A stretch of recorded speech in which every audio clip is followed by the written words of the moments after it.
Mother God, hold your children tightly. Wrap your loving arms around our human family. Pull us in, so close that we can hear your heartbeat with love against our chest.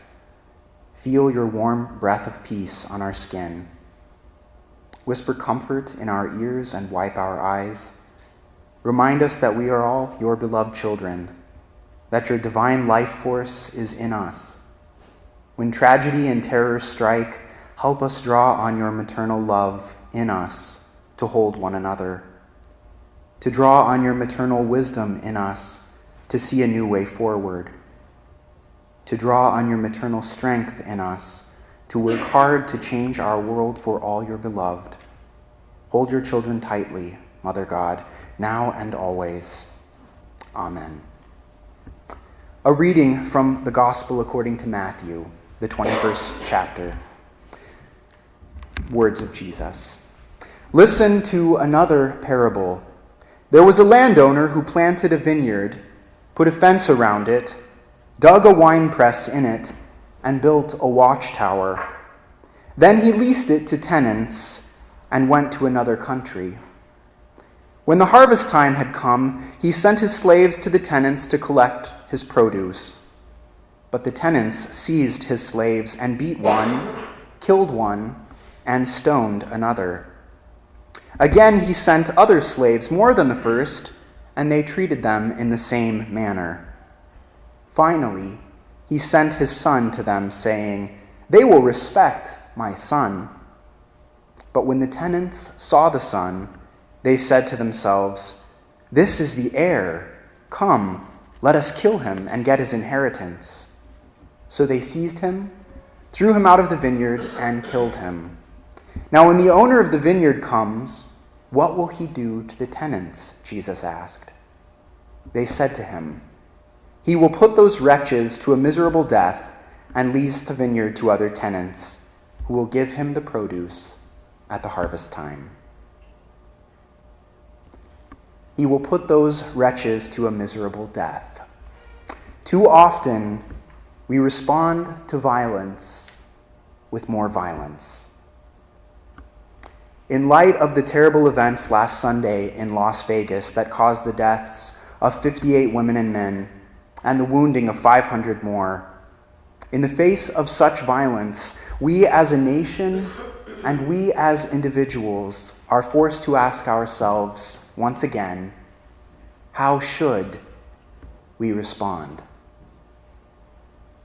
As you've no doubt noticed, people are responding to the violence in Las Vegas. Some respond by attacking the gun ownership laws that allowed the perpetrator to amass his deadly arsenal. Others respond by purchasing firearms of their own so they feel prepared to defend against some future attack. Some attack the news agencies for the way the story was reported, and some attack the president because it happened on his watch. Some even attack those whose only response to the violence last weekend in Las Vegas seems to be praying for the victims and their families. The common denominator in all these responses is the word attack, meeting violence with more violence. Violent words, violent actions, violent thoughts. Violence breeds violence. It's a vicious cycle. So once again, we're forced to ask ourselves, how should we respond? As people of faith, our go-to response is prayer. How many of you have seen Facebook posts and Twitter feeds populated with statements like, "Praying for Las Vegas"? Anyone seen those?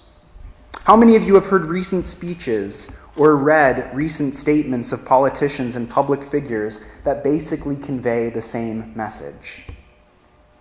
Me too. The trouble, however, and this has been picked up by a lot of critics in the past week, is that for so many, prayer is a common but poor substitute for action. Violence breeds violence, and prayer alone will not break the cycle. So, yet again, we are forced to ask ourselves, how should we respond? Here's what Jesus had to say, and I think it applies to this situation. A new command I give you. Love one another. By this, all people will know that you are my disciples. Love your enemies. Do to others what you would have them do to you. Love your neighbor as yourself. How should we respond to the violence in Las Vegas?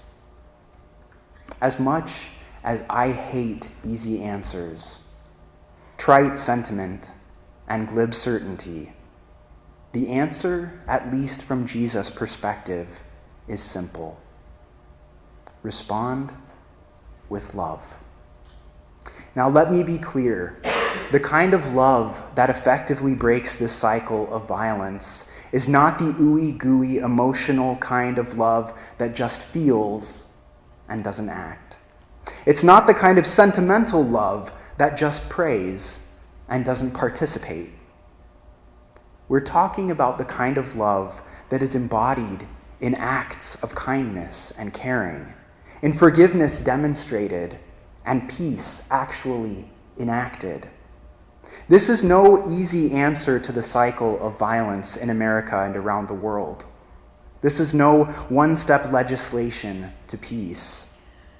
The kind of love that Jesus talked about was lived love, and it landed him on a cross. This isn't the easy road to peace.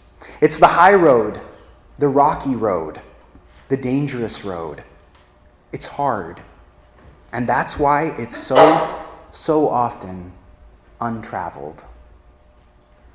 That's sadly why we are where we are, in a world where things like the massacre in Las Vegas do happen.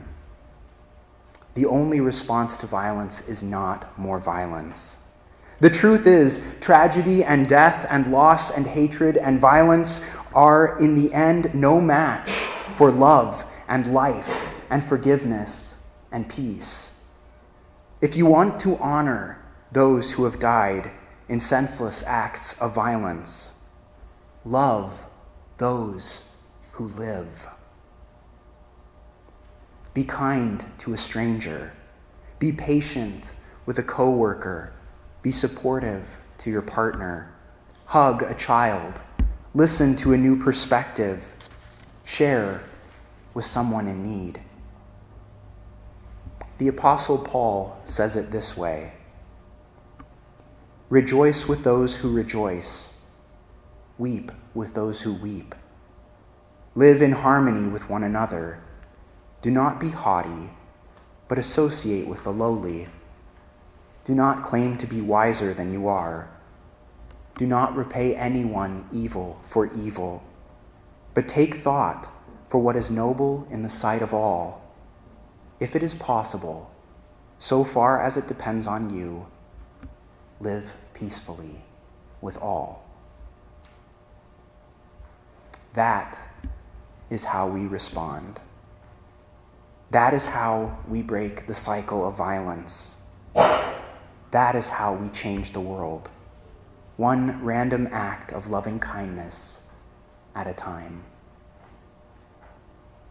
Our hearts go out to the victims of the senseless violence in Las Vegas last week. Our hearts break for the victims of violence around the world. They are in our thoughts and prayers. May they also be in our actions, in our love, in the random acts of loving kindness that we share with and for the world. May we honor those who have died by loving those who live. Amen.